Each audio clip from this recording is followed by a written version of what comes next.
lagi ah. Kasi hindi pa lang siya nakakailan namin na simbahan.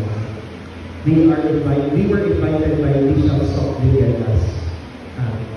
Doon po kami.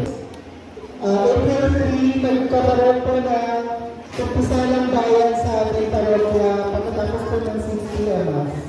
Salamat po. Last day na ni Father Mark. Nakakalungkot naman.